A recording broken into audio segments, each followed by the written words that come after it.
আমি দেলোয়ার জাহান ঢাকাতে কৃষি সাংবাদিকতা করি।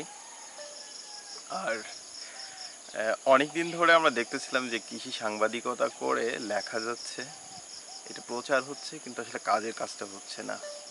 বাংলাদেশে প্রতি বছর প্রায় 37,000 টন বাংলাদেশের ফসলের ক্ষেতে কীটনাশক স্প্রে করা হয়। প্রচুর বায়োডাইভার্সিটি এখানে কমে যাচ্ছে। কৃষকরা অনেক বেশি ব্যয় করছে ফসলে, কিন্তু সেই পরিমাণ লাভ পাচ্ছে না।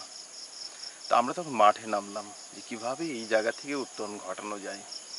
বিভিন্ন জায়গায় এই আন্দোলনগুলো চলতেছিল যে কৃষকরা প্রাকৃতিকভাবে চাষবাস করতেছিলেন, রাসায়নিক সার, কীটনাশক এগুলো ছাড়া, কিন্তু এগুলো কোনো বিপণন ব্যবস্থা ছিল না।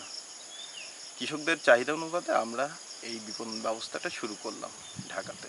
প্রতি শুক্রবারে হলিডেতে একদিন হাট বসে, সেখানে ঢাকার বিভিন্ন পরিবার থেকে এসে এই ফসলগুলো নিয়ে যায়।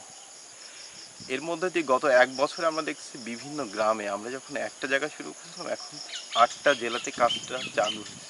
বিভিন্ন জায়গায় ছড়াচ্ছে, গ্রামগুলোতে ছড়াচ্ছে, কিছু নতুন নতুন কৃষক আসতেছে, নতুন নতুন পরিবারও আসছে এখানে যারা নিতে চায়।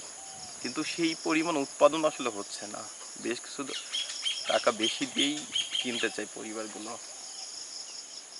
এখন এই কাজটাতে করতে যে আমাদের কাছে গত এক বছরে যেসব পরিবার খাবার নিয়ে যাচ্ছে, তারা বলছেন যে তারা এই খাবারগুলো খেয়ে আদি স্বাদটা পাচ্ছেন যেটা তারা গ্রামে পেয়েছেন।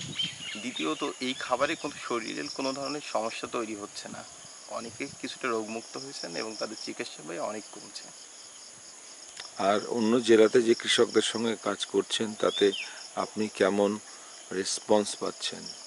অন্য জেলাগুলোতে কৃষকরা খুব সংঘবদ্ধ হয়ে কাজগুলো করে। আমরা যখন কোনো জেলাতে যাই তখন চেষ্টা করি যে ওই কমিউনিটি, ওই ওই সমাজ আসলে কি চায়, কৃষকরা কি চায় সেটাকে জেনে তাদের মতো করে তারাই এটা করেন, তাদের সাথে আমরা থাকি, থেকে কাজটা উঠাই নিয়ে আসি। প্রচলিত একটা ধারণা আছে যে এই জৈব কৃষি করলে, আপনি প্রাকৃতিক কৃষি বলুন যেভাবে বলুন, তাতে নাকি উৎপাদন মানে কম হয় এবং কৃষকরা এই ভেবে পিছিয়ে যান।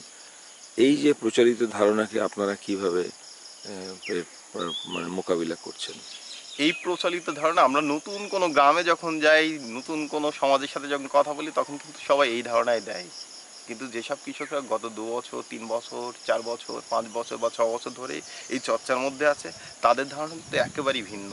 তারা বলছেন যে তাদের উৎপাদন ক্রমে ক্রমে বাড়তেছে, খরচ অনেক কমে আসতেছে। আপনার প্রত্যাশা কি? আমার প্রত্যাশা তো হচ্ছে, বাংলাদেশে তো বায়োডাইভার্সিটি অনেক কমে গেছে, কৃষকরা অনেক ক্ষতিগ্রস্ত হচ্ছে, বাংলাদেশে প্রচুর মানুষ অসুস্থ হচ্ছে এই বিষের ক্রিয়ার কারণে। এই জায়গা থেকে ক্রমে ক্রমে ছুটতে চায়, বের হতে চায়, এই বিষের যে চক্র, এটা থেকে সবাই বেরোতে চায়। যে ভোক্তা ঢাকাতে আছে তারাও কিন্তু বেরোতে চায়, যে কৃষক আছে তারাও কিন্তু বেরোতে চায়। অর্থাৎ সবাই মিলে যদি এই কাজটা করা যায়, তাহলে একদিন এক সময় এটি হবে সম্ভব।